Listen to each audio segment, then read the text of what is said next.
పరిశుద్ధ గ్రంథంలో నుండి కొన్ని మాటలు మనం జ్ఞాపకం చేసుకుందాం. చూడండి, పరిశుద్ధ గ్రంథంలో నుండి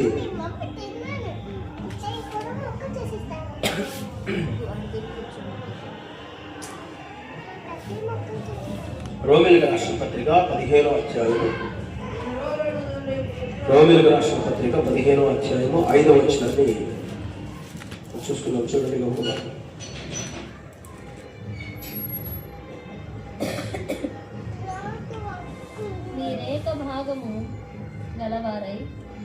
రోమ 15:5 మీరేక భావము గలవారై ఏకగ్రీవముగా మన ప్రభువైన యేసు క్రీస్తు తండ్రి యొక్క దేవుని మహిమపరచు నిమిత్తము యేసు క్రీస్తు చిత్త ప్రకారము ఒకరితోనొకడు మనసు కలిసిన వారై ఉన్నట్లు ఓర్పునకును ఆదరణకును కర్తయగు దేవుడు మీకు అనుగ్రహించునుగాక. ఆమేన్. హల్లెలూయా. ప్రార్థన చేసుకుందాం. మహోన్నతుడా, గరుడ, పరిశుద్ధుడా, ప్రేమ నమ్మకం కలిగిన దేవా, నీ పరిశుద్ధమైన ఉన్నతమైన శ్రేష్టమైన వివరామానికి మీకు స్తోత్రాలు ప్రభా. ఈ ప్రాంత ప్రజలకు నీ స్వార్థను వినిపించడానికి మీరు ఇచ్చిన కృపకై నీకు వందనాలు చెల్లిస్తున్నాను ప్రభువా. యేసయ్య రీతిగా ఈ ప్రాంతంలో ఉన్నటువంటి ప్రతి ఒక్కరూ నీ నామమును గుర్తెరిగి ప్రభా తమ పాప శాపము నుండి విడుదల పొంది యేసయ్య నీ ఆత్మచేత నింపబట్టుకు సహాయం చేయండి. మీ కార్యములు వీరి జీవితాల్లో నూతనపరచండి, సహాయం చేసి మహిమ పొందుకోమని ఎంతబోచుండగా ప్రభా తండ్రి వాక్యములు ప్రభా అయా నీరు కట్టి ఫలించి 30ంతులుగా 60ంతులుగా 100ంతులుగా మేము మహిమార్థమై తండ్రి ఎదుగుటకు సహాయం చేయమని మా ప్రియుడు రక్షకుడు యేసుక్రీస్తు నామములో ఇదిగో మాట్లాడినగా ప్రభా నన్ను కూడా మీరు అభిషేకించమని యేసునామమున ప్రార్థిస్తున్నాం ప్రభా తండ్రి. ఆమేన్, ఆమేన్, ఆమేన్. చూడండి, మరొకసారి ఆ మాట మనం చూసినట్లయితే రోమిలకు రాసిన పత్రిక 15వ అధ్యాయం 6వ వచనం చదివితే క్రీస్తు యేసు చిత్త ప్రకారము ఒకరితో ఒకడు మనస్సు గలవారై ఉండినట్లు ఓర్పునకును ఆదరణకును కర్తయగు దేవుడు మీకు అనుగ్రహించునుగాక అని అంటున్నాడు. హల్లెలూయా. ప్రియమైన దేవుని వాళ్ళరా, రాయబడిన మాట మనం గమనిస్తే దేవుడు దేనికి కర్త అని ఆలోచిస్తే ఆయన ఆశ్చర్యకరుడు, ఆలోచనకర్త. రెండవది బలవంతుడకు దేవుడు, నిత్యుడుగా తండ్రి అనే మాటలు మనకు కనబడతా ఉన్నాయి, వినబడతా ఉన్నాయి. అయితే దేవుడు అన్నిటికీ కర్త అయిన దేవుడు. ఇంకొక దానికి కూడా కర్త అయినాడు. ఏంటిదయ్యా అంటే అది ఓర్పునకు కర్త.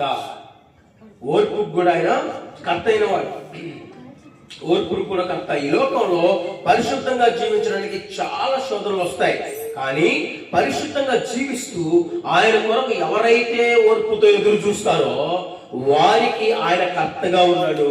అనేకమైన గొప్ప గొప్ప కార్యాలు వారి జీవితంలో జరిగించడానికి మనకు ఏం కావాలయ్యా అంటే దేవుడు మన పట్ల చేసేటువంటి ప్రతి కార్యము ఆలస్యమైనప్పుడు దాన్ని బట్టి మనము దేవుడిని దూషించే వారిగా ఉండకూడదు, కానీ ఓర్పు కలిగిన వారమై ఉండాలి. ఎందుకంటే దేవుడు దేనికి కర్త? ఓర్పుకు కర్త అయి ఉన్నాడు. చూడండి, ఇప్పుడు మనం చదువుకోబోతున్న మాటలు ఏంటి అంటే దేవుని కొరకు ఎదురు చూచువారు ఏం పొందుకుంటారు? దేవుని కొరకు ఎదురు చూచువారు నూతన బలమును పొందుదురు. Praise the lord. Hallelujah, hallelujah. చూడండి, యోహాను రాసినటువంటి యోహాను సువార్త 11వ అధ్యాయము, యోహాను సువార్త 11వ అధ్యాయము 3 నుండి 5 వచనాలు మనం చదువుకున్నట్లయితే చూద్దాం. చూడండి ఒకసారి. యోహాను సువార్త 11వ అధ్యాయం. అతని అక్క చెల్లెండ్రు, ప్రభువా ఇదిగో నీవు ప్రేమించుచున్నవాడు రోగి అయి ఉన్నాడని ఆయన యొద్దకు వర్తమానం పంపిరి. యేసు అది విని ఈ వ్యాధి మరణము కొరకు వచ్చింది కాదు గాని దేవుని కుమారుడు దాని వలన మహిమ పొందునట్లు, దేవుని మహిమ కొరకు వచ్చిన. హల్లెలూయా. చూడండి ప్రియమైన వాళ్ళారా, ఇక్కడ రాయబడిన మాటలు ఇంకొక మాట ఉంది 5వ వచనంలో. యేసు మార్తను ఆమె సహోదరుని లాజరును ప్రేమించెను అని రాయబడింది. ఇక్కడ వర్తమానం ఎవరు పంపుతున్నారంటే మార్త మరియలు పంపుతున్నారు. అక్క చెల్లెళ్ళు, ప్రభువా ఇదిగో నీవు ప్రేమించుచున్నవాడు రోగి అయి ఉన్నాడు. ఆయన యొద్దకు వర్తమానం పంపారు యేసుక్రీస్తు ప్రభు దగ్గరికి. ఇదిగో నువ్వు ప్రేమిస్తున్నటువంటి ఆ యొక్క లాజరు ఉన్నాడు, ఆ లాజరు రోగి అయి ఉన్నాడయ్యా, నువ్వు త్వరగా రా అని చెప్పేసి వర్తమానం పంపించారట యేసు ప్రభు దగ్గరికి. అయితే యేసు ప్రభు అంటున్నాడు, ఈ వ్యాధి మరణము కొరకు వచ్చింది కాదు గాని దేవుని కుమారుడు దాని వల్ల మహిమ పరచబడినట్లు దేవుని మహిమ కొరకు వచ్చెను అని. హల్లెలూయా, హల్లెలూయా. ఇక్కడ 3 మాటలు మీకు జ్ఞాపకం చేయాలనుకుంటున్నాను ప్రియమైన వాళ్ళారా. ఒకటి, ఎదురు చూస్తే వచ్చే దీవెన. ఒకటేంటిది? ఎదురు చూస్తే వచ్చే దీవెన. ఎంతసేపు మనకి ఎప్పటికప్పుడు తొందరగా వచ్చేయాలి, అన్ని కూడా అడగ్గానే వచ్చేయాలి. ఓర్పు కూడా ఎలా ఉండాలంటే, ప్రభు ఇప్పుడు నేను ప్రార్థన చేస్తున్నాను, నాకు ఓర్పు కావాలి అంటారు, ఎమ్మటే వచ్చేయాలి ఓర్పు కూడా. కానీ దేవుని వాక్యం సెలవిస్తుంది ఎదురు చూస్తే వచ్చే దీవెన. రెండవది, ప్రత్యేకమైనటువంటి స్థానము సంపాదించుకునుట. ఒకటి ఎదురు చూడాలి, రెండవది ప్రత్యేకమైన స్థానం, మూడవది లాజరును బట్టి యేసు యందు విశ్వాసం ఉంచిరి. ఎవరిని బట్టట? లాజరును బట్టి. ప్రియా దేవుని బిడ్డలారా, దూరాన సమీపంలో వింటున్నటువంటి ప్రజలారా, లాజరును బట్టి యేసు యందు విశ్వాసం ఉంచిరి అనగా నీ యందు నిన్ను బట్టి యేసు యందు విశ్వాసం ఉంచేటువంటి వ్యక్తిగా మనం ఉండాలి అనే విషయాన్ని. 4వ విషయంలోకి వస్తే దాని వల్ల ఎన్ని ఆశీర్వాదాలు చూద్దాం. చూడండి, ఒక్కొక్కటిగా చూస్తే మొదట ఏమని రాయబడిందంటే ఎదురు చూస్తే వచ్చేటువంటి దీవెన. ఎదురు చూస్తే వచ్చేటువంటి దీవెన, ఎదురు చూస్తే వచ్చేటువంటి ఆశీర్వాదం, ఎదురు చూస్తే వచ్చేటువంటి ఓర్పు, ఎదురు చూస్తే వచ్చేటువంటి కృప. హల్లెలూయా. ప్రియ దేవుని బిడ్డలారా, ఇక్కడ మనం గమనించినట్లయితే యోహాను సువార్త 12వ అధ్యాయము 2వ వచనం. యోహాను సువార్త 12వ అధ్యాయము 2వ వచనం చదవగలగాలి తొందరగా. యోహాను సువార్త 12వ అధ్యాయము 2వ వచనం. మార్త ఉపచారము చేసెను, లాజరు ఆయనతో కూడా భోజనం కూర్చున్న వారిలో ఒక్కడు. దేవునికి స్తోత్రం, హల్లెలూయా. మొట్టమొదట మనం చూసినట్లయితే యేసుక్రీస్తు ప్రభు ఆ లాజరును మార్తను మరియును ప్రేమించిన వాడు. ఎప్పుడు కూడా ఆ గ్రామానికి వెళ్ళినప్పుడు వారి కుటుంబాన్ని దర్శిస్తూ ఉండేవాడు. ఎప్పుడు కూడా ఆ కుటుంబంలో కూర్చున్నప్పుడు, ప్రార్థన కూర్చున్నప్పుడు, లేదా వాక్యం చెప్తున్నప్పుడు ఎవరంట పనులు పెట్టుకుంది? విస్తారమైన పనులు. మార్త విస్తారమైన పనులు పెట్టుకుంది, మరియ మాత్రము దేవుని దగ్గర కూర్చొని వర్తమానం వింటూ ఉండేది. లాజరు అన్ని కార్యక్రమాల్లో ఉండేవాడు, అన్ని విషయాలు చేసేవాడు, కానీ వర్తమానం వినేవాడు కాదు, వెళ్ళిపోయేవాడు. అయితే దేవుడు వారిని ప్రేమిస్తూ ఉన్నాడు గనుక ఇప్పుడు లాజరుకు ఒక భయంకరమైన మరణకరమైన రోగం వచ్చింది, ఒక బలహీనత వచ్చింది. అతడు చనిపోయే పరిస్థితికి వచ్చినప్పుడు ఈ మార్త మరియలు ఇద్దరు కూడా ఏం చెప్పారంటే, ఇదిగో నీవు వెళ్ళి యేసుక్రీస్తు ప్రభువుకు చెప్పు అని ఒక వర్తమానం పంపించారు. వర్తమానం పంపిస్తే యేసు ప్రభు ఏమంటున్నాడు? ఇందాక మనం చదువుకుందాం 11వ అధ్యాయంలో ఏమంటున్నాడు? 3 నుంచి 5 వచనాలు.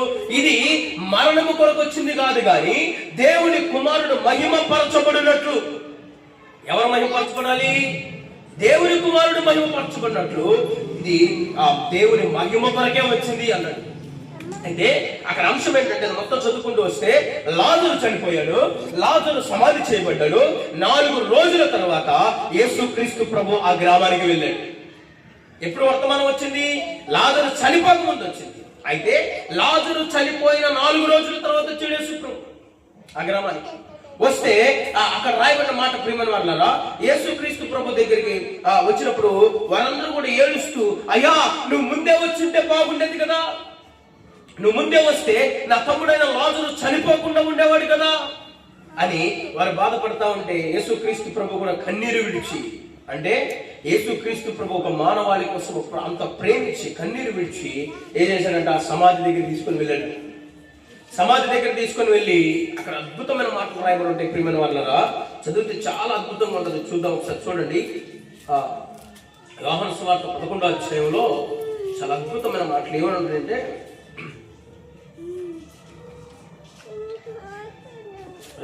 హల్లెలూయా, హల్లెలూయా. 17వ వచనం చదవమ్మా, 17వ వచనం నుంచి 11వ అధ్యాయము 17వ వచనం యోహాను సువార్త. యేసు వచ్చి అదివరకే అతడు 4 దినములు సమాధిలో ఉండేనని తెలుసుకొనెను. సమీపమై ఉండెను, దానికి ఇంచుమించు కోసెడు దూరము గనుక యూదులలో అనేకులు వారి సహోదరుని గూర్చి మార్తను మరియను ఓదార్చుటకై వారి యొద్దకు వచ్చారు. అప్పుడు యేసుక్రీస్తు ప్రభు కూడా వచ్చాడు. చూడండి 34వ వచనం. వారు ప్రభువా వచ్చి చూడమని అతనితో చెప్పిరి. యేసు కన్నీరు విడిచెను. కాబట్టి యూదులు అతనిని ఎలాగూ ప్రేమించనో చూడడని చెప్పుకొనిరి. యూదులు అనుకుంటున్నారట, చూడండి లాజరును యేసు ఎలా ప్రేమిస్తున్నాడో, ఆయన కోసం కన్నీరు విడుస్తున్నాడు అని చెప్పుకుంటున్నారట. వారిలో కొందరు ఆ గుడ్డివాని కన్నులు తెరచిన ఈయన ఇతని చావకుండా చేయలేడా అని చెప్పి ఈ రోజు కూడా అలాగే ఉన్నారు. యేసుక్రీస్తు ప్రభు నిజంగా స్వస్థపరిచేవాడైతే స్వస్థపరచమన్నాను, చనిపోయిన వాడి దగ్గర తీసుకెళ్లి ఆ ప్రార్థన చేయాలి, ఎగుతాడు సొంతం అంటారు. హల్లెలూయా. ఈ మాటలు ఈ రోజే కాదు, ఆ రోజుల్లో కూడా ఉన్నాయి. యేసు ప్రభు రోజుల్లో చూడండి, యూదుల్లో కొందరు ఏమంటున్నారు, ఏమంటున్నారు చూడండి ఒక మాట. యేసు ఇదిగో అక్కడ 37 వచనంలో అంటాడు, వారిలో కొందరు ఆ గుడ్డి వారి కళ్ళు తెరిచిన ఈయనే ఇతన్ని చావకుండా చేయలేడా అని చెప్పుకొని యేసు మరలా తనలో మూలుగుచు సమాధి వద్దకు వచ్చి అది ఒక గుహ, దాని మీద ఒక రాయి పెట్టి ఉండెను. యేసు రాయిని తీసివేయని చెప్పగా చనిపోయిన వాని సహోదరి అయిన మార్త, ప్రభువా అతడు చనిపోయి 4 దినములు అయిన గనక ఇప్పటికి వాసన కొట్టునని ఆయనతో చెప్పాను. చూడండి అంటున్నారు ఇక్కడ ప్రియమైన వాళ్ళరా, యేసుక్రీస్తు ప్రభు ఆ గ్రామానికి వచ్చినప్పుడు ఆ గ్రామంలో ఉన్న వారందరూ కూడా మాట్లాడుకుంటున్నారు. ఏమని మాట్లాడుకుంటున్నారు? ఆ గుడ్డివాడిని స్వస్థపరిచిన ఆయనే కదా అయినా అంటే, ఇంకొక అతను అంటున్నాడు, స్వస్థపరిచడు బానే ఉంది, అయితే ఈయన చావకుండా చేస్తుంటే బాగుండేది అని మాట్లాడుకుంటున్నారు. అంటే మన భాషలో చెప్తున్నా, బైబిల్ భాషలో కాకుండా, ఇతను చావకుండా చేస్తుంటే బాగుండేది కదా అని మాట్లాడుకుంటుంటే యేసుక్రీస్తు ప్రభు వెంటనే ఏమంటాడు తెలుసా? పద సమాధి దగ్గరికి వెళ్దామని తీసుకుని వెళ్ళాడట. తీసుకుని వెళ్ళి ఆ సమాధిలో రాయి ఉంటే ఆ రాయిని పొరలించండి. ఇప్పట్లో లాగా గొంట తీసి పూడ్చిపెట్టడం కాదు. అప్పట్లో ఏం చేసేవాళ్ళు అంటే ఒక రాతిని తొలిపించుకునేవారు సమాధి కొరకు. ఈ రోజు కూడా యెరూషలేము పట్టణానికి వెళ్తే యెరూషలేములో ఈ రోజు కూడా రాయి సమాధులు తొలిపించబడ్డవి, రాళ్ళు కప్పివేసినటువంటి సమాధులు కనపడతాయి. ప్రియమైన దేవుని వాళ్ళరా, ఆ రాయి అలా అడ్డంగా పెట్టి లోపల ఆ యొక్క లాజరు యొక్క శవాన్ని పెట్టి 4 దినములు అయినప్పటికీ యేసు ప్రభు అంటున్నాడు, ఈ రాయిని తొలగించండి. ఏం చెప్తున్నాడు? ఈ రాయిని తొలగించు అన్నప్పుడు వెంటనే వాళ్ళ అక్క అంటుంది, ఎవరో లాజరు లక్క అంటుంది, ఏమంటుందో తెలుసా?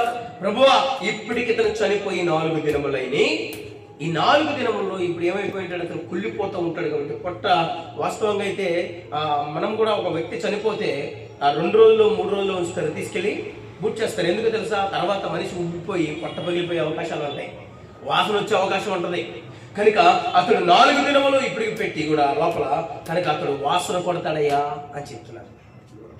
అలా అక్కలు ఏమంటున్నారు యేసు ప్రభుతో? అతని దగ్గర నుంచి స్మెల్ వస్తుంది, బ్యాడ్ స్మెల్ వస్తుంది, కనుక ఆ రాయిని పొరలించొద్దు అని అంటుంటే యేసు ప్రభు ఏమంటున్నాడు తెలుసా? చూడండి 40 వచనంలో చదవాలి గబగబా.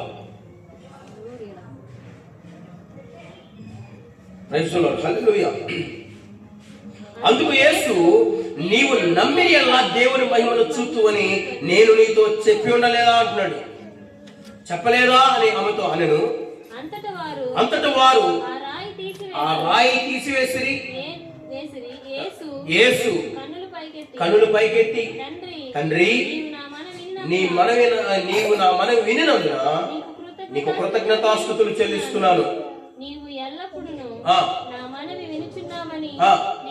నేను ఎరుగుదును కనుక నన్ను పంపితివని చుట్టూ నిలిచి ఉన్న ఈ జన సమూహము నమ్మునట్లు వారి నిమిత్తము ఈ మాట చెప్పి నేను. దేవునికి స్తోత్రం. హల్లెలూయా. యేసుక్రీస్తు ప్రభు ఆ సమాధి దగ్గర నిలబడ్డాడు. ఆ రాయి పొరలించబడింది.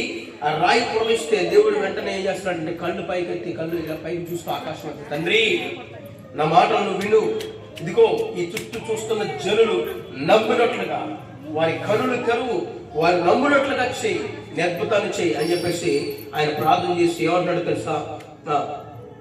కింద చూస్తే చూడండి 43వ వచనంలో, ఆయన ఇలాగ చెప్పి లాజరు బయటికి రమ్మని బిగ్గరగా చెప్పగా చనిపోయిన వాడు కాళ్ళు చేతులు పేత వస్త్రములు కట్టబడిన వాడై వెలుపలికి వచ్చెను. దేవునికి స్తోత్రము, హల్లెలూయా. ఎన్ని రోజులు అయిపోయింది చనిపోయి? ఎన్ని రోజులు అయిపోయింది? 4 దినాలు. 4 దినాలు. ఆ లక్క అంటుంది, ఇదిగో అతను వాసన పడతాడయ్యా, అతడు కంపు కొడతాడయ్యా, కుళ్ళిపోయి ఉంటాడయ్యా లోపల, వద్దు రాయి తొలగించొద్దు. అయితే దేవుడు యేసు ప్రభువు అన్నాడు తెలుసా, నీవు నమ్మకం మాత్రం వచ్చు అంటున్నాడు. హల్లెలూయా.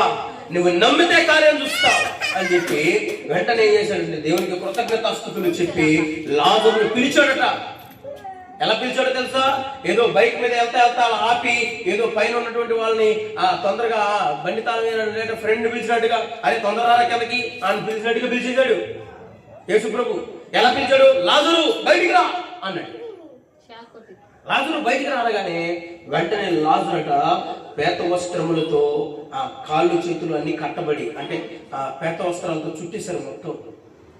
ఈ రోజున కూడా ఒక బాడీ, ఒక వ్యక్తి చనిపోతే అతన్ని పోస్ట్ మార్టం చేసిన తర్వాత ఎలాగైతే చుడతారో మొత్తం కట్టేస్తారో, అలాగే ఆ రోజున లాజరును కూడా మొత్తం కట్టేసి తీసుకెళ్లి సమాధుల్లో పెట్టేశారు. అలాగే లేచేతను ఏం చేస్తున్నాడు? అలా నడుచుకుంటూ బయటకు వచ్చాడు. హల్లెలూయా, హల్లెలూయా. అంటే నేను ఇక్కడ ఒక మాట మీకు చెప్పాలనుకుంటున్నాను. యేసు క్రీస్తు ప్రభు చెప్పాడు యోహాను సువార్తలోనే, నేనే మార్గమును, నేనే సత్యమును, నేనే జీవమునై ఉన్నాను అన్నాడు. ఆయనే జీవమై ఉన్నాడు కనుక ఇప్పుడు సమాధి రాయి దగ్గర నిలబడగానే ఏమొచ్చింది? ఆయనకి లాజరుకి ఏమొచ్చిందట? జీవం వచ్చింది. హల్లెలూయా, హల్లెలూయా. జీవం వచ్చింది కనుక అతడు లేచి నడుచుకుంటూ బయటికి వచ్చేసాడు. కనుకనే ఇక్కడ మనం చూస్తున్న మాట, ఇప్పుడు దాకా ఆ పరిచయంలో ఉన్నటువంటి లాజరు ఎప్పుడైతే యేసు ప్రభు రాగానే వెళ్ళిపోయేవాడో, ఇప్పుడు సమాధిలోంచి తిరిగి లేచిన తర్వాత, అంటే చనిపోయి తిరిగి లేచిన తర్వాత అతడు ఎక్కడున్నాడు తెలుసు? ఇప్పుడు యేసుతో పాటు భోజనములో కూర్చున్న వాళ్ళు ఒకడాయను. హల్లెలూయా, హల్లెలూయా. ఇక్కడ రాయబడిన మాట అదే 12వ అధ్యాయము 2వ వచనంలో మనం చూసినట్లయితే, మార్త ఉపచారం చేసెను, లాజరు ఆయనతో కూడా భోజనముకు కూర్చున్న వారిలో ఒకడు. ఇక్కడ మనం గమనించాలి ప్రియ దేవుని బిడ్డలారా, లోక సంబంధమైనటువంటి మానవుడు లోక సంబంధముగా లోక పాపములతో లోక శాపములతో కట్టబడుతూ ఏలవబడుతున్నటువంటి మానవుడు తన ఆత్మీయ స్థితిలో చనిపోయిన వాడై ఉంటే, తన ఆత్మలో చనిపోయిన వాడు, శరీరకంగా బతికిన ఉపయోగం లేదు. శరీరకంగా ఒకసారి ఏదో ఒక రోజు చనిపోతాం, అది వేరే విషయం. కానీ ఆత్మలో కూడా చనిపోయిన వారి స్థితిలో మనం ఉంటే, ఆత్మలో బలహీనులుగా ఆత్మలో చనిపోయిన వారిగా మనం ఉంటే, యేసు ఈ రాత్రి నీ దగ్గర, నీ గుమ్మం దగ్గర నిలబడి ఉన్నాడు. యేసు ఈ రోజు నీ ఎదుట నీ హృదయం అనేటువంటి తలుపులు తడుతూ ఉన్నాడు, నేను లేపుతున్నాడు, పిలుస్తూ ఉన్నాడు. ఆయన నీవు లేచి రాగలిగితే, నువ్వు ఆయన స్వరం వినగలిగితే, మరలా నీలోకి యేసు యొక్క జీవము ప్రవేశించి నిన్ను కూడా ఏం చేస్తాడో తెలుసా? ఆ యొక్క లోక సంబంధమైన ఈ పాపమనబడ్డ సమాధిలో నుండి దేవుడు నిన్ను బయటికి తీసుకుని వచ్చి నీకు జీవాన్ని కలుగజేయవాడు ఆయనే. హల్లెలూయా, హల్లెలూయా. ఆయన అంటున్నాడు కదా ప్రకటన గ్రంథంలో, ఇదిగో నీ హృదయం అనే తలుపు యొద్ద నేను నిలబడి తట్టుచున్నాను, నా స్వరము ఎవరైనా విని వారి హృదయం అనే తలుపు తెరచిన యెడల నేను వారిలోనికి ప్రవేశిస్తాను, వారు నేను కలిసి భోజనం చేస్తాము అంటున్నాడు. హల్లెలూయా, హల్లెలూయా. అందుకంటున్నాడు ప్రియమైన వాళ్ళారా, ఇక్కడ చూడండి ప్రియమైన వాళ్ళారా, 2వ మాట మనం గమనించినట్లయితే, ఇప్పుడు లాజరు బ్రతికి బయటకు వచ్చాడు, యేసు ప్రభుతో కూర్చొని భోజనం చేసేవాళ్ళు ఒకడయ్యాడు, మంచిదే. ఇప్పుడు 2వ మాట మనం గమనించినట్లయితే, లాజరుకు ఇది వరకు లేనటువంటి ఒక ప్రత్యేకమైన స్థానం వచ్చేసింది. అక్కడ ఏమొచ్చింది? ప్రత్యేకమైన స్థానం. ఇదివరకు లోకానుసారంగా తిరిగితే, తాగుబోతుగా తిరిగితే, తిరుగుబోతుగా తిరిగితే, బూతులాడేవాడిగా, అబద్ధాలాడేవాడిగా, మోసగాడిగా, ఇష్టానుసారమైన ప్రవర్తిస్తూ తిరుగుతున్నటువంటి వ్యక్తి ఏ ప్రత్యేకత ఉండదో, ఇది గాలోడరా అంటారంతే, ఇది తాగుబోతురా అంటారంతే. కానీ ఎప్పుడైతే తన జీవితంలో ఒక మార్పు కనబడిందో, ఎప్పుడైతే తన జీవితంలో పాపమును విడిచిపెట్టి పరిశుద్ధతలోకి నడిపించబడ్డాడో, ఎప్పుడైతే లోకానుసారమైనటువంటి ఆ బయట కూర్చొని ఆ ముసలమ్మ ముసుగులు వేసే వ్యక్తి ఈ రోజున పరిశుద్ధత కలిగిన జీవితాన్ని జీవిస్తూ, ఒక ప్రార్థన పరుడుగా వాక్యానుసారమైన జీవితాన్ని జీవిస్తూ, దేవుడికి దగ్గరగా బ్రతుకుతూ, ఒక పాపాన్ని విడిచిపెట్టి ఒక పరిశుద్ధత వైపు నడిపించబడుతూ ఉంటాడో, అప్పుడు ఆ వీధిలో ఉన్న వారందరూ లేదా ఆ గ్రామంలో ఉన్న వారందరూ అతను ఎలా చూస్తారో తెలుసా? ఒక ప్రత్యేకమైన వ్యక్తిగా చూస్తారు. హల్లెలూయా, హల్లెలూయా.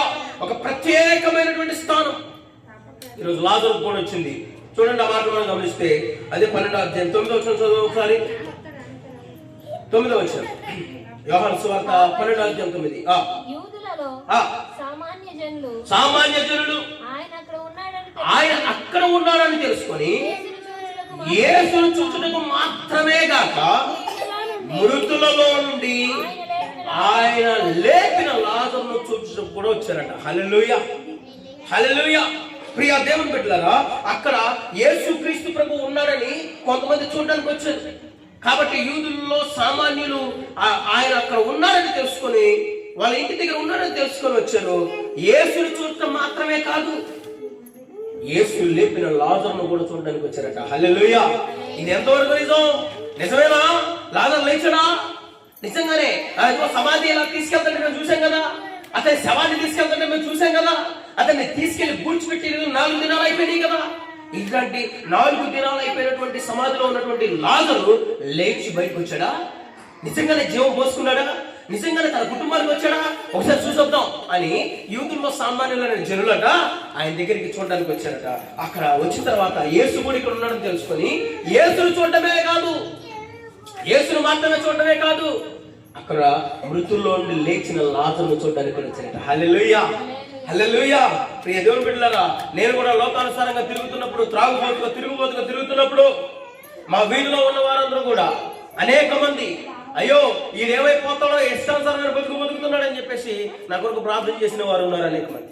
అయితే 2009వ సంవత్సరము 2వ నెల 10వ తారీఖున ప్రభువైన యేసు క్రీస్తును దర్శించినప్పుడు, నా బ్రతుకును మార్చినప్పుడు, నా పాప స్థితి నుంచి నన్ను విడిపించినప్పుడు నా స్థితి అంతా మారిపోయింది. చైన్ స్మోకర్ గా ఉండే నేను ఒక 30 సిగరెట్లు వెంటనే తాగేవాడిని. ఒక రోజుకు 30 సిగరెట్లు, 3 పెట్టెల సిగరెట్లు కాల్చేవాడిని. మందు లేకపోతే అసలు బతికేవాడిని కాదు. కారుకు డీజిల్ అంత ముఖ్యమో నాకు మందు అంత ముఖ్యం అని చెప్పుకొని తిరిగేవాడిని. ఇష్టానుసారమైన బ్రతుకుతూ గంజాయి తాగుతూ తిరిగిన నా బ్రతుకును యేసు క్రీస్తు ప్రభు 2009వ సంవత్సరం దర్శించాడు. నా బ్రతుకు మారిపోయింది. నేను ఒక రోజున సాక్ష్యం ఇవ్వడానికి ఆ చర్చికి వెళ్తే ఆ చర్చిలో 40 మంది ఉండేవారు కాస్త 80 మంది వచ్చేసారు. ఏంటంటే ఈడు మారాడా, ఈడా మారింది, ఈడు అసలు మారనుకున్నావే, ఇలాగే చస్తాననుకున్నావే, కానీ ఈడు మారాడా అని వచ్చారు.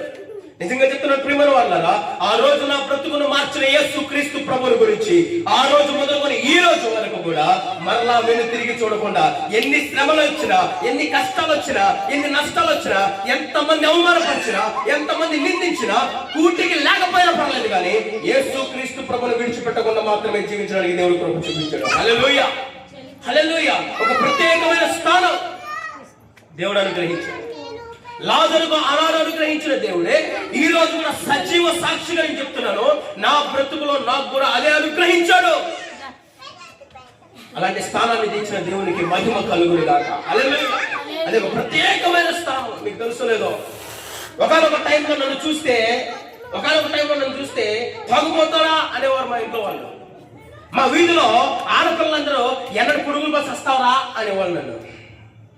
కానీ ఎప్పుడైతే యేసు క్రీస్తు ప్రభు నా బ్రతుకులు మార్చాడో ఆ రోజు మొదలుకొని ఈ రోజు వరకు నేను మరలా ఆ ప్రాంతానికి వెళ్తే నన్ను చూసిన ఆడపిల్లలు, నన్ను చూసిన పెద్దవారందరూ కూడా అన్న వందనాలన్న, తమ్ముడు బాగున్నావా, వందనాలు తమ్ముడు అని పలకరిస్తామంటే నాకు ఒక ప్రత్యేకమైన స్థానం దేవుడు ఇచ్చాడు అని గమనించగలిగింది. హల్లెలూయా, హల్లెలూయా. ఒక ప్రత్యేకమైన స్థానం మనకి ఇస్తాడు. ఈ లోక సంబంధమైనది కాదు మన జీవితం. ఈ లోకంలో రెండు రకాల మరణాలు ఉన్నాయి ప్రియమైన వాళ్ళరా. శరీర సంబంధమైన మరణం, ఆత్మ సంబంధమైన మరణం ఉంది. ఈ శరీర సంబంధమైన మరణం ప్రతి ఒక్కరికి వస్తుంది. అది ఏ కుల మత వర్గ భేదాలు ఏమీ లేవు, ఎవరికైనా వర్తిస్తుంది మరణం. శరీర సంబంధంగా ఏదో ఒక రోజున నువ్వెంత ఆస్తిపరుడువైనా, ఎంత డబ్బు నీకున్నా, ఎంత ఘనత నీకున్నా, ఎంత గౌరవం నీకున్నా, ఎంత హోదా సంపాదించిన వ్యక్తివైనా, ఎన్ని స్థల ఫలాలున్నా నీకు ఒక రోజున చచ్చిపోతావు. అయితే ఆత్మలో చచ్చిపోయి శరీరంగా చచ్చిపోతే నువ్వు నిత్య నరకాగ్నికి వెళ్ళిపోతావు కనుక ఇదిగో నా దేవుడు చెప్తున్నాడు, నిన్ను ఆత్మలో నేను బ్రతికించేవాడినై ఉన్నాను, నేను నీకు జీవమునిచ్చేవాడినై ఉన్నాను అంటున్నాడు. శరీరంగా మనం చనిపోయినా మన ఆత్మలో మనం బ్రతికిన వారిగా ఉంటాం, మనం సజీవులుగా ఉంటాం. హల్లెలూయా, హల్లెలూయా. ఒక ప్రత్యేకమైన స్థానం చనిపోయి 4 దినాలు ఉన్నటువంటి లాజరు బ్రతికి తన ఇంటికి వచ్చిన తర్వాత ఇప్పుడు యేసును చూడడానికి మాత్రమే కాదు, లాజరును చూడడానికి కూడా వచ్చారట ప్రజలు. హల్లెలూయా. ఆ లాజరును చూసి ఆశ్చర్యపోతున్నారు అక్కడ ఉన్న వాళ్ళందరూ కూడా. చూడండి ఇంకొక మాట, 3వ మాట మనం చూసుకున్నట్లయితే చూడండి, లాజరును బట్టి యేసునందు విశ్వాసం ఉంచిరి. లాజరును బట్టి యేసునందు విశ్వాసం ఉంచారు. ఒకటి, మన జీవితాన్ని బట్టి యేసునందు విశ్వాసం ఉంచే బ్రతుకు మనం బ్రతకాలి. 4 రోజులు దేవుడు, 4 రోజుల తర్వాత దేశమ పనులు కాదు మనం చేయాల్సింది. గుడి తర్వాత ఇష్టానుసారమైన బతుకు కాదు మనం బతకాల్సింది. చర్చలో కూర్చుంటే హల్లెలూయా బయటికి వెళ్ళిపోతే ఇంకోలాగా బ్రతకడం కాదు మనం బ్రతకాల్సింది. ఎక్కడున్నా ఒకేలాగా బ్రతకాలి. హల్లెలూయా, హల్లెలూయా. నిన్ను దర్శించాడా దేవుడు, నీ బ్రతుకు మార్చాడా దేవుడు, నీ స్థితి మార్చాడా దేవుడు. ఆ స్థితిని విడిచి ఎన్ని శ్రమలు నీ మీదకి వచ్చినా మరలా వెను తిరిగి చూడకూడదు. అది బ్రతుకంటే. హల్లెలూయా, హల్లెలూయా. అది పాపక్షమాపణ. నీ బ్రతుకు మార్చుకున్నావంటే బట్టలు మార్చుకున్నంత ఈజీ కాదు. అందుకే సాయిలో ఒక పాట పాడాలి. నాకెందుకు ఆ పాట పాడాలనిపించింది, కానీ ఇప్పుడే కాదులే, దేవునికి స్తోత్రం ఇంకా ముందుంది. హల్లెలూయా.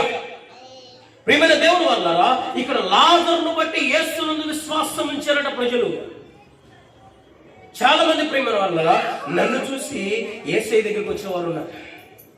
నాతో పాటు తిరిగిన అనేక మంది నన్ను చూస్తే అరే ఇట్లా అని పిలిచి ఇష్టాంతరమైన బూతులు మాట్లాడే నా ఫ్రెండ్సే ఈ రోజు నన్ను చూసి ఏమంటారు తెలుసా?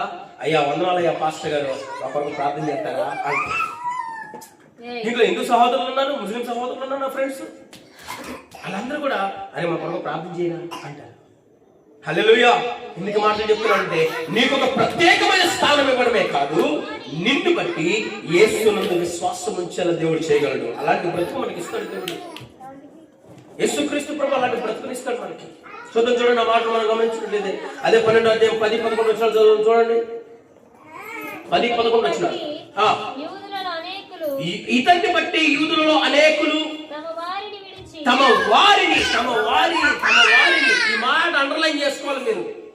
అప్పుడు దాకా వాళ్ళకి చాలా మంది ఉన్నారు, ఎవరెవరో ఉన్నారు, యూదుల్లో కూడా చాలా మంది ఉన్నారు. వాళ్ళందరిని విడిచి ఎవరి యందు విశ్వాసం ఉంచారట?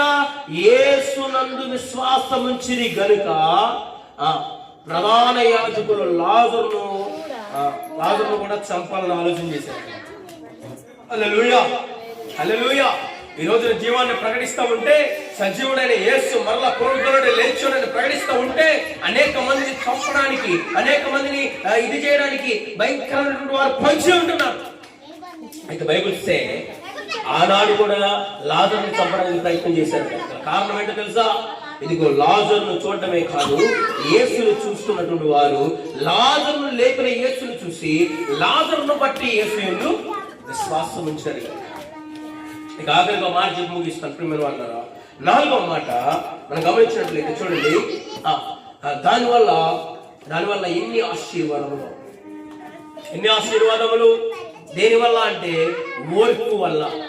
ఓర్పుగా ఉండడం వల్ల ఆశీర్వాదం వస్తుంది. ఓర్పుగా ఉండడం వల్ల ఆశీర్వాదాలకు మనము వారసులుగా మారిపోతాం. అందుకే దేవుడు అంటున్నాడు, సాత్వికులు ధన్యులు, వారి భూలోకంలో స్వతంత్రించుకుంటారు. ఓర్పుగా ఉండాలి, సాత్వికంగా ఉండాలి. దేనికి కూడా మనము లోకానుసారమైన విషయాల వైపు పరిగెత్తకూడదు. ఓర్పుగా ఉండాలి. దేవునితో ఓర్పుగా ఉండగలిగితే నేను దేవుడు ఆశీర్వదించడం ప్రారంభిస్తాడు. హల్లెలూయా, హల్లెలూయా. ఈ మాట మనం చూడండి ఎలాంటి ఆశీర్వాదం అంటే యెషయా గ్రంథము 40వ అధ్యాయం 31వ వచనం చూడండి ఒకసారి. యెషయా గ్రంథం 40వ అధ్యాయం 31వ వచనం. యెషయా గ్రంథము 40వ అధ్యాయం 31వ వచనం. యెహోవా కొరకు ఎదురు చూచువారు నూతన బలమును పొందుదురు, వారు పక్షిరాజు పైకి ఎగురుదురు, అలయక పరిగెత్తుదురు, సొమ్మసిల్లక నడిచిపోదురు అని రాయబడి. ఇక్కడ రాయబడిన ఆశీర్వాదాలు ఒకటి, యెహోవా కొరకు ఎదురు చూచు, ఓర్పుతో సహనముతో ఎవరైతే దేవుని కొరకు ఎదురు చూస్తారో, ఓర్పుతో సహనముతో ఎన్ని కష్టాలు ఎదురొచ్చినా, నష్టాలు ఎదురొచ్చినా, ఎన్ని శ్రమలు ఎదురొచ్చినా దేవుడే మాకు దిక్కు, ఈ లోకములో ఏమీ లేదు. అందుకే ఆ సొలొమోను రాజు కూడా రాస్తాడు ప్రసంగి గ్రంథములో, వ్యర్థము వ్యర్థము సమస్తము వ్యర్థమే, సూర్యుడి క్రింద నరుడు పరుచున్న పాటల వల్ల వాడికి కలుగు లాభమేమి, పొద్దున్న లేచిన మొదలు రాత్రి పడుకునేంత వరకు పాటలు పడుతూనే ఉంటాడు. ఏదో సంపాదించాలి, ఏదో పొందుకోవాలి, ఏదో సాధించాలని నానా విధమైన పాటలు పడుతూ ఉంటాడు. అయితే వాడికి కలుగు లాభమేమి? ఏ లాభం లేదు. ఏదో ఒక రోజు అవన్నీ కూడా వ్యర్థంగా విడిచిపెట్టాల్సిందే. మనకు తేనెటీగ తెలుసు కదా, మనకి అనేక ప్రాంతాలు తిరిగి అనేక పువ్వుల మీద వాలి ఆ మకరందాన్ని తీసుకుని వచ్చి ఒక దగ్గర దాచిపెడతాం. తేనెగా దాచిపెట్టిన తర్వాత ఒక రోజున అది బాగా సమకూర్చి పెట్టిన తర్వాత ఒక రోజున దారిన వెళ్తున్న వ్యక్తి ఎవరైనా దాన్ని చూస్తే ఆ తేనెటీగలన్నింటినీ కూడా పొగబెట్టి తీసేసి ఆ తేనెని తీసుకుని వచ్చేస్తాయి. మనం అలాగే ఈ లోక సంబంధమైన వాటిని పోగేసుకొని దాచుకొని కూర్చుకొని సమకూర్చుకొని పెట్టుకున్నా ఒక రోజున వాటన్నింటిని కూడా ఒక దగ్గర విడిచిపెట్టి వెళ్ళిపోవాల్సిన అవసరమే. అందుకని దేవుడు వాక్యం సెలవిస్తున్న ప్రియమైన వారు, యెహోవా కొరకు ఎదురు చూచేవారు ఎవరైతే ఉంటారో వారు నూతన బలాన్ని పొందుతారు. ఎనర్జెటిక్, ఇది బూస్ట్ తాగితే వచ్చేది కాదు, హార్లిక్స్ తాగితే వచ్చే బలం కాదని. ఈ బలము, ఈ నూతన బలము అగాపే నుండి వచ్చే బలం, పరలోకం నుంచి వచ్చే బలం, దేవుని యొక్క నుంచి వచ్చే బలం. ఇది ఆత్మ సంబంధమైన బలం. ఆత్మలో అనేక విధములైన వాటిని, శ్రమలను, కష్టాలను కూడా ఎదిరించి జయించగలిగిన ఒక బలం. ఆ బలాన్ని ఇస్తాడంటే దేవుడు. అది ఎలాంటి బలం అంటే, ఇదిగో పక్షిరాజు మనకి తెలుసు కదా. పక్షిరాజు అంటే ఏంటిది? గ్రద్ద, ఈగల్ అంటారు కదా ఇంగ్లీష్ లో. ఈ గ్రద్ద ఎలాగైతే చేతులు రెక్కలు చాచి ఆకాశంలో చాలా ఎత్తుకు, అన్ని పక్షుల కంటే కూడా చాలా ఎత్తుకు ఎగురుతుంది పక్షిరాజు. ఆ గ్రద్ద చాలా ఎత్తులో ఉంటది, దాని కంటి చూపు కూడా చాలా షార్ప్గా ఉంటది. అంత పైనుండి కూడా కింద నీళ్ళలో ఉన్న చేపలు చూడగలుగుతుంది, అంత షార్ప్. అంత పైనుండి కూడా కింద ఏముందో చూడగలదు. దానికి ఆహారం అయింది దేన్ని ఎలా పట్టుకోవాలో చూడగలదు. హల్లెలూయా. అలాంటి పక్షిరాజులాగా మన రెక్కలు చాచి పైకి ఎదిగేలాగా చేస్తాడంట దేవుడు. హల్లెలూయా. పైకి ఎగిరేలాగా, అలాయక సమస్యలాగా వెళ్ళేటట్టు చేస్తాడంట. ఎలాంటి బలాన్ని చూద్దాం చూడండి. దేవుని జయిస్తే వస్తే చూద్దాం చూడండి. కీర్తనల గ్రంథం 40వ అధ్యాయము, కీర్తనల గ్రంథం 40వ అధ్యాయము చూడండి. కీర్తనల గ్రంథం 40వ అధ్యాయము 1 నుంచి 3 వచనాలు చదువుకున్నాం చూడండి. యెహోవా కొరకు నేను సహనముతో కనిపెట్టుకుంటుని, ఆయన నాకు చెవియొగ్గి నా మొర ఆలకించెను. నాశనకరమైన గుంటలో నుండి, చీకటగల దొంగ ఊబిలో నుండి ఆయన నన్ను పైకి లేవనెత్తెను. నా పాదములు బండ మీద నిలిపి నా అడుగులు స్థిరపరచెను. తనకు స్తోత్ర రూపము కొత్త గీతమును మన దేవుడు నా నోట నుంచెను. అనేకులు దాన్ని చూచి భయభక్తులు కలిగి యెహోవా యందు నమ్మిక ఉంచెదరు. Praise the lord. Hallelujah, hallelujah. ఎవరైతే యెహోవా కొరకు ఎదురు చూస్తారో వారు ఎలాంటి నూతనమైన బలం పొందుతారంటే, ఇక్కడ రాయబడిన మాట ఏంటి తెలుసా?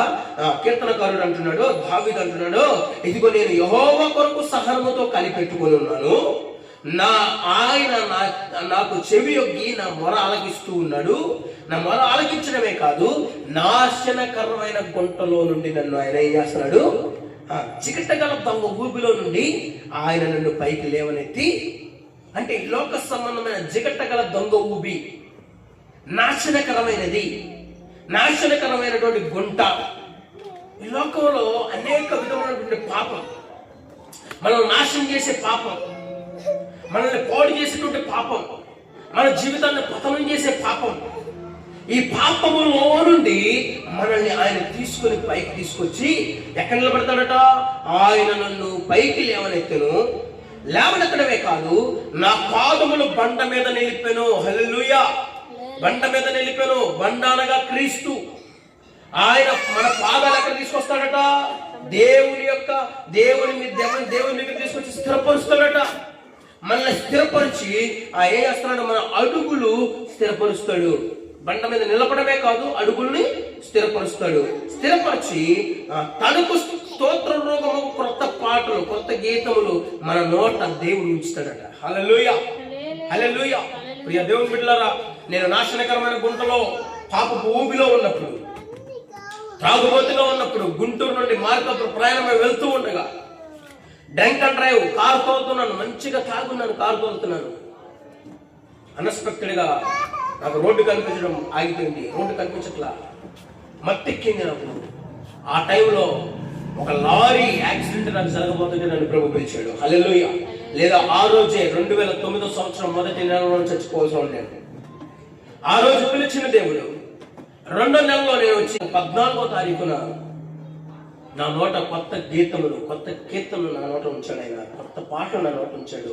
అప్పుడు దాకా సినిమా పాటలు, సినిమా డాన్సులు, ఇష్టానుసారంగా ఏ పడితే వాటితో తిరుగుతూ ఇష్టానుసారమైన బ్రతికిన నా బ్రతుకులో ఒక కొత్త గీతం ఉంచాడు. ఎందుకని నేను ఒక పాట రాశాను. ఆ పాటలో అంటాను, ఫస్ట్ చరణంలో నన్ను పాపం నుంచి విడిపించాడు, నన్ను రక్షించుకున్నాడు కనుక, నా మరణం నుంచి నన్ను విడిపించాడు కనుక నేను ఈ పాట రాశాను. ఏమని రాశానంటే, పాపినైన నన్ను నీవు ప్రేమించావు, మరణ ఛాయలో నుండి బ్రతికించావు. పాపినైన నన్ను నీవు ప్రేమించావు, మరణ ఛాయలో నుండి బ్రతికించావు. నీ కృప నాకిచ్చి కాపాడావు, నీ కుమారునిగా నన్ను చేసుకున్నావు.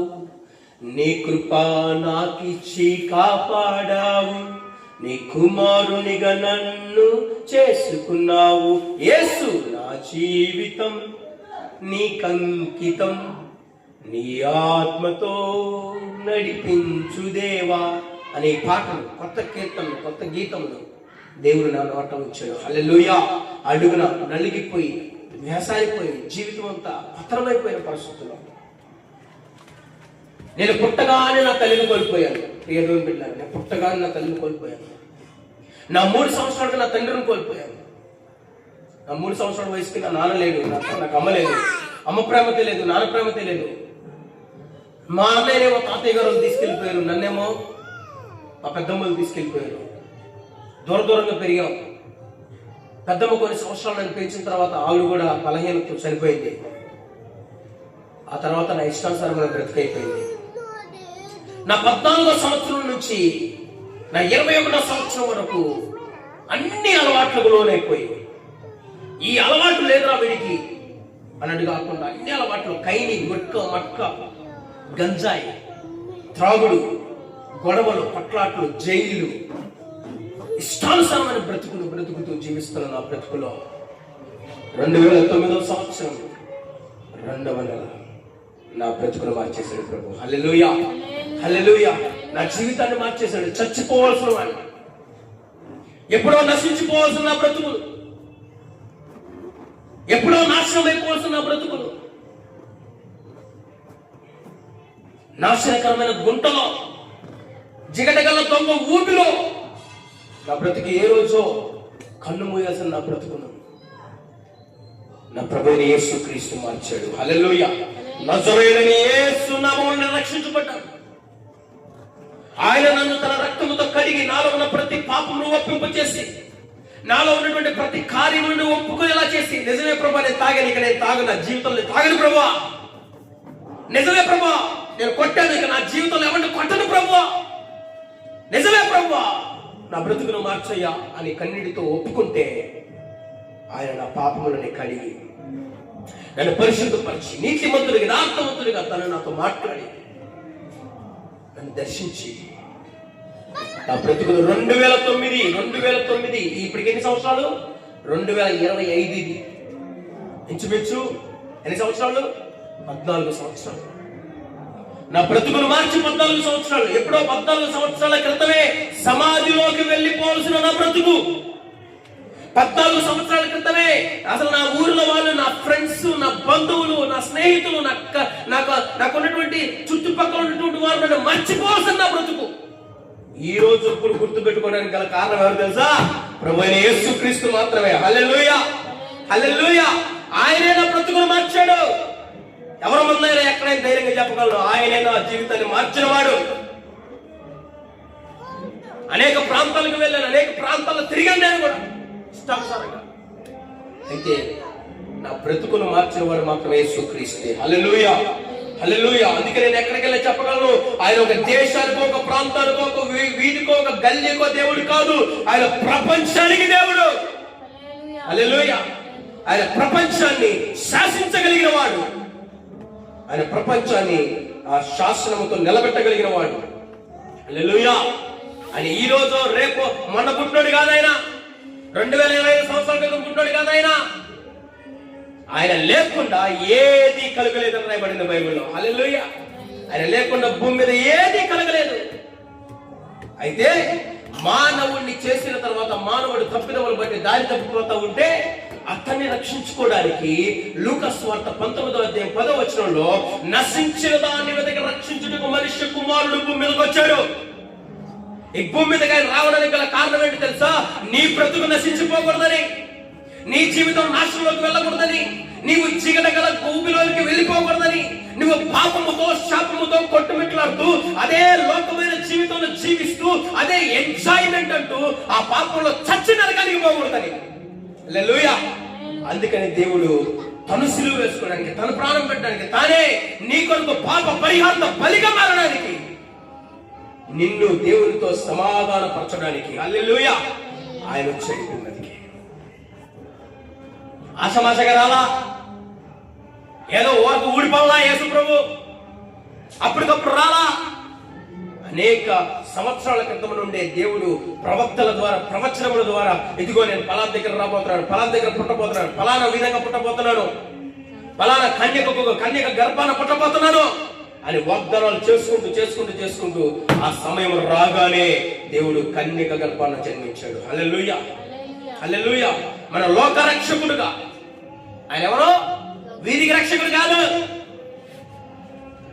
గల్లీకి రక్షకుడు కాదు, ఒక జాతికి రక్షకుడు కాదు, ఒక కులానికి రక్షకుడు కాదు, ఆయన లోక రక్షకుడు. హల్లెలూయా. ప్రపంచము ఈ లోకమంతటిని రక్షించడానికి వచ్చినటువంటి రక్షకుడు ఆయన. ఆ రక్షకుని యందు విశ్వాసం ఇచ్చిన వాడు ఎవడో కూడా సిగ్గుపడడు. హల్లెలూయా. హల్లెలూయా. వాడు ఎలాంటి పరిస్థితి అయినా సరే, అవసరమైతే నీళ్లు తాగి బతుకుతాం తప్ప లోకానుసారంగా తిరగడానికి ఇష్టపడం. హల్లెలూయా. యేసుని నమ్మిన వాడు ప్రాణమున్న విడిచిపెడతాడు, కానీ యేసుని విడిచిపెట్టడు, గుర్తుపెట్టుకోండి. హల్లెలూయా. అటువంటి కృప మనకు దేవుడు అనుగ్రహించుడు కాక. ప్రియమైన వారులారా, అందుకనే ఇదిగో లాజరు చనిపోయి 4 దినములు, అయితే యేసు వచ్చాడు, లాజరును తిరిగి బ్రతికించాడు. అలాగే నీవు ఎన్ని సంవత్సరాల క్రితం నుంచి చనిపోయినావో ఆత్మలో, నీ బ్రతుకు మార్చుకోలేని పరిస్థితిలో ఎన్ని సంవత్సరాల నుంచి తప్పలు చేస్తున్నావో, తల్లడిల్లిపోతున్నావో, అక్కడికిక్కడికి పరిగెడుతున్నావో, యేసు నిన్ను దర్శిస్తే, యేసు నీతో మాట్లాడితే, యేసు దగ్గరికి నువ్వు రాగలిగితే, నిన్ను బ్రతికించగలిగిన ఒకే ఒక జీవము కలిగిన యేసు క్రీస్తు ప్రభువే. హల్లెలూయా. ఆయన మాత్రమే మనం బ్రతికించగలడు. ఈ లోకంలో ఏ ఉన్నా లేకపోయినా యేసు మన జీవితాల్ని పరిశుద్ధతలోకి నడిపించగలడు. హల్లెలూయా. అందుకే లూకా సువార్తలో అంటున్నాడు, ఇదిగో ప్రియ దేవుని బిడ్డలారా, ఏ భేదము లేదు, మనుషులందరూ పాపము చేసి దేవుడు అనుగ్రహించి మహిమను పొందలేకపోతున్నారు. ఆ మహిమను పొందడానికి నానా విధములైన ప్రయత్నాలు చేస్తున్నాం. మంచిదే. నానా విధమైనటువంటి ప్రయత్నాల్లో బ్రతుకుతున్నావు, మంచిదే. అయితే నిజమైన దేవుని దగ్గరకు రాగలిగితే, హల్లెలూయా. ఎందుకని చెప్పగలుగుతానంటే, నేనే సజీవ సాక్ష్యం. నా పాపముల గురించి కావాలంటే అడ్రస్ ఇస్తా, నా ఇంటి అడ్రస్ ఇస్తా, నా ఊరు అడ్రస్ ఇస్తా, వెళ్ళి కనుక్కోండి. ఎస్ఐ దగ్గర కూడా అరే చేయించుకోకగా అనిపించుకున్నాను. నేను పోలీస్ డిపార్ట్మెంట్ లో డ్రైవర్ గా చేస్తున్నప్పుడు అనేక మందితో కలిసి తాగినండి. నేను నాతో పాటు గన్మెన్ గా ఉన్నటువంటి అహరోన్ అన్నటువంటి ఒక గన్మెన్ ఈరోజు ఎక్కడ గిద్దలూరులోనో ఎక్కడో సిఐగా పనిచేస్తున్నాడు. హల్లెలూయా. కరీం ఎస్ఐ దగ్గర, శ్రీరామ్ ఎస్ఐ దగ్గర నేను డ్రైవర్ గా పనిచేసినప్పుడు కూడా నాకు ఉన్నటువంటి అలవాట్లతో పీడించబడుతున్నాను. అయితే 2009వ సంవత్సరంలో బ్రతుకు మార్చింది యేసుక్రీస్తు ప్రభువే. హల్లెలూయా. కనుక ప్రియమైన వాళ్ళారా, ఈ రాత్రి ఎంతమంది దూరాల సమీపంలో వింటున్నారో వారందరికీ చెప్తున్న ఒకే ఒక శుభవార్త ఏంటో తెలుసా? యేసు కొరకు ఎవరైతే ఎదురు చూస్తారో వారు నూతన బలాన్ని పొందుతారు. యేసు కొరకు ఎవరైతే ఎదురు చూస్తారో వారు నాశనకరమైన గుంటలో నుండి, జిగటగల దొంగ ఊబిలో నుండి బయటికి రాగలుగుతారు. ఎవరైతే దేవుని కొరకు ఎదురు చూస్తారో వారి ఆత్మీయ జీవితంలో చచ్చిపోయిన వారి వలె ఉన్నా వారిని తిరిగి బ్రతికించగలిగిన దమ్ము, ధైర్యం, ఆ సత్తా కలిగిన వాడు యేసుక్రీస్తు ప్రభు. హల్లెలూయా. కనుక ప్రియమైన వారులారా, ఈ రాత్రి నా దేవుని కృప మిమ్మల్ని అందరినీ వెంటాడును గాక. ఈ రాత్రి నా దేవుని మాటలు మీ జీవితాలను మార్చును గాక అని ప్రకటిస్తూ ఈ నా మాటలు ముగిస్తూ ఉన్నాను. దేవుని మాటలు మన వెనుకలో దీవించును గాక. ఆమేన్, ఆమేన్, ఆమేన్. హల్లెలూయా. ప్రార్థన చేసుకుందాం. కళ్ళు మూసుకొని ప్రార్థన చేసుకుందాం. ఒక్కసారి మీ హృదయంతో మాట్లాడు. నిజమే, నేను ఎన్ని చేసినా నా బ్రతుకు మారడం లేదు. ఎన్ని ప్రయత్నాలు చేసినా నా జీవితంలో మార్పు రావడం లేదు. అదే పాపపు బ్రతుకు, అదే శాపపు బ్రతుకు, అదే బ్రతుకులో జీవిస్తూ ఉన్నాయి. అయితే ఈ రాత్రి ఈ మాటలు విన్నాను కదా, నన్ను మార్చగలవా? నువ్వు ఎలాంటి వ్యక్తివైనా సరే, ఎంత ఘోరమైన పాపం నీలో ఉన్నా, ఏ మనుషులు క్షమించలేని పాపమైనా నా దేవుడు క్షమించగలిగిన వాడు, నీ శిక్ష నుంచి నేను తప్పించగలిగిన వాడు. కళ్ళు మూసుకుందామా, ప్రార్థించడం. ఒక నిమిషం. ప్రభువా, నా బ్రతుకును మారుస్తావా? నా స్థితిని మారుస్తావా? నా పరిస్థితులను మారుస్తావా? ఇదిగో ఈ రాత్రి నా జీవితానికి ఇస్తానయ్యా. ఈ రాత్రి ఆయన వెండి బంగారాలు అడగట్లా, నీ డబ్బులు అడగట్లా, నీ వస్త్రాలు అడగట్లా, నీ జుట్టు అడగట్లా, నీకున్న ఆస్తిపాస్తులు అడగట్లా. ఆయన నీ హృదయం కావాలని అడుగుతున్నాడు. నీ హృదయం దేవుని వైపు తిప్పి, నా హృదయాన్ని నీకు ఇస్తాను ప్రభువా, నా హృదయం అనే తలుపు తెరుస్తున్నాను, ఇదిగో నా పాపం నా హృదయం నుంచి తీసేస్తావా? అడగలిగితే నా దేవుడిని క్షమించి నేను రక్షించుటకు సమర్థుడు, నీ పాపం నుంచి నువ్వు విడిపించుటకు సమర్థుడు. ప్రార్థన చేద్దాం కొద్ది నిమిషాలు. మహాగణుడా, పరిశుద్ధుడా, ప్రేమ నమ్మకం కలిగిన దేవా, నీ పరిశుద్ధమైన, ఉన్నతమైన, శ్రేష్టమైన నామాన్ని బట్టి మరొకసారి నీ పాసానికి వచ్చాం ప్రభు. ఈ వాక్యము ఎందరైతే వింటున్నారో వారి జీవితాల్లో ఒక అద్భుతం మీరు చేయండి ఆయన. వారికి ఉన్నటువంటి పాపం నుండి, వారు పడుతున్న శ్రమ నుండి, వారు కూరుకుపోయిన నాశనకరమైన గుంటలో నుండి, దొంగ ఊరిలో నుండి ప్రతి ఒక్కరిని మీరు వెంటనే తప్పించి విడిపించండి. లేఖనాలు సెలవిస్తున్నాయి, ప్రయాసపడి భారం వస్తున్న సమస్త జిల్లారా నా ఎదుకు రండి, నేను మీకు విశ్రాంతిని కలుగు చేతును అని అన్నావు కదా ప్రభు. ఏ పాపపు భారంతో నీ ప్రజలు ఉన్నారో ఆ పాపపు భారం అంతటిని కూడా తొలగించి వారికి నెమ్మదిని, వారి హృదయంలో నెమ్మదిని, వారి జీవితంలో నెమ్మదిని, వారి జీవితంలో సమాధానము, వారి జీవితంలో సంతోషమును, నీ వైపు చూసి ఆనందించగలిగిన కృపను, ఈ లోకము లోకాశలను, యవనాశలను, యవన కోరికలను, పాపము జీవితాన్ని విడిచిపెట్టి ఒక పరిశుద్ధమైన జీవితాన్ని కలిగి జీవించే కృపను దయచేయండి. మీ ఆత్మ ప్రత్యక్షత ప్రతి ఒక్కరికి మీరు అనుగ్రహించుదురు గాక. మీరే కృప చూపించమని ఈ రాత్రి ప్రభా మీ ఆత్మతో మమ్మల్ని నింపి పరిశుద్ధపరచమని యేసు అతి పరిశుద్ధ నామములో ప్రార్థిస్తున్నాం పరమ తండ్రి. ఆమేన్, ఆమేన్, ఆమేన్. అలాగే కలుసుకున్న ఆశీర్వాదం మన పరమ తండ్రి అయిన దేవుని యొక్క ప్రేమ, ప్రభువును రక్షకుడు యేసు క్రీస్తు యొక్క కృప, పరిశుద్ధాత్మ అన్యోన్య సహవాసము, సంతోషము, సమాధానము, నిత్యానందము మనకును సకల పరిశుద్ధులకును ఈ ప్రాంత ప్రజలందరికీ సదాకాలము దేవుని ఆత్మతోడై ఉండి ఆయన రాకడ పర్యాంతరంలో ఆయన ఎదుర్కొన్నటువంటి సిద్ధపాటు కలిగిన జీవితాలు ప్రతి ఒక్కరికి నా దేవుడు అనుగ్రహించును గాక. ఆమేన్, ఆమేన్, ఆమేన్. మంచిది. దేవుని నామమునకు స్తోత్రాలు. ప్రభువు రక్షకుడు యేసుక్రీస్తు నామములో దూరాన సమీపాన వింటున్నటువంటి ప్రతి ఒక్కరికి నా హృదయపూర్వక వందనాలు. దేవుడు మిమ్మల్ని, మీ కుటుంబాలని, మీ వ్యాపారాలని, మీకున్న సమస్తమును దీవించి ఆశీర్వదించును గాక. ఆమేన్, ఆమేన్, ఆమేన్.